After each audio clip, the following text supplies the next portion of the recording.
Assalamualaikum warahmatullahi wabarakatuh. Kita akan melanjutkan membahas listrik statis. Materi IPA kelas 9 bagian 3. Pada video sebelumnya kita telah membahas cara membuat benda netral menjadi benda bermuatan listrik. Buat kamu yang lupa materi sebelumnya, kamu bisa klik tautan di atas ya. Pada kesempatan kali ini kita akan belajar bersama-sama tentang elektroskop. Bagaimana cara mengetahui suatu benda bermuatan atau tidak? Kita bisa mengetahuinya dengan menggunakan suatu alat yang dinamakan elektroskop. Bagian-bagian elektroskop yaitu kepala elektroskop yang terbuat dari logam, batang logam atau konduktor yang menghubungkan kepala elektroskop dengan daun elektroskop. Daun elektroskop yang terbuat dari lempeng emas atau aluminium dan tabung kaca. Daun elektroskop akan membuka apabila kepala elektroskop didekatkan dengan benda yang bermuatan listrik.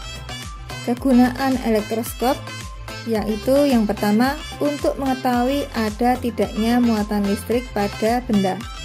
Yang kedua, untuk mengetahui jenis muatan benda. Hal ini berlaku jika elektroskop telah bermuatan listrik. Apa yang terjadi jika elektroskop didekati benda yang bermuatan negatif? Didekatkan artinya benda yang bermuatan negatif tidak bersentuhan dengan kepala elektroskop. Jika benda yang bermuatan didekatkan pada kepala elektroskop, maka elektron-elektron pada elektroskop bergerak ke daun elektroskop. Pada kepala elektroskop terdapat proton-proton, sedangkan pada daun elektroskop terdapat elektron-elektron. Karena kedua daun elektroskop dipenuhi oleh elektron, maka akan tolak-menolak sehingga kedua daun elektroskop akan membuka. Elektroskop didekati benda bermuatan positif. Benda bermuatan positif didekatkan pada kepala elektroskop, maka elektron-elektron pada elektroskop bergerak ke kepala elektroskop. Kepala elektroskop dipenuhi oleh elektron-elektron dan daun elektroskop tersisa proton-proton. Karena kedua daun elektroskop sama-sama kekurangan elektron atau bermuatan positif, maka kedua daun tolak-menolak dan membuka. Elektroskop bermuatan negatif didekati benda bermuatan negatif. Elektroskop ini sudah bermuatan negatif. Kedua daun elektroskop sudah membuka. Jika didekati oleh benda yang bermuatan negatif, maka elektron-elektron pada kepala elektroskop akan bergerak menjauh menuju ke daun elektroskop. Ingat bahwa muatan yang sejenis akan tolak-menolak. Karena di kedua daun elektroskop menjadi banyak elektronnya, menyebabkan kedua daun elektroskop lebih membuka. Elektroskop bermuatan negatif didekati benda bermuatan positif.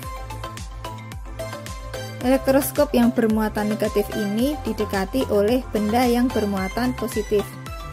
Maka elektron-elektron pada daun elektroskop bergerak naik menuju ke kepala elektroskop karena muatan yang berbeda jenis akan tarik-menarik. Karena elektron-elektron pada daun elektroskop bergerak naik, maka kedua daun elektroskop akan sedikit menutup, tapi masih membuka karena adanya gaya tolak-menolak dari proton-proton pada kedua daun elektroskop. Nah, sekarang apa yang terjadi jika elektroskop disentuh benda bermuatan negatif? Jika disentuh itu, bendanya menempel dengan kepala elektroskop. Ketika muatan negatif diletakkan pada bola logam atau kepala elektroskop, muatan tersebut akan mengalir ke daun elektroskop dan dua daun tersebut akan tolak-menolak atau membuka. Sekian materi kali ini tentang elektroskop. Semoga apa yang saya sampaikan bisa membantu kalian dalam memahami materi listrik statis. Jangan lupa untuk subscribe, like, comment, share, dan klik tanda lonceng agar kamu tidak ketinggalan video-video selanjutnya. Wassalamualaikum warahmatullahi wabarakatuh.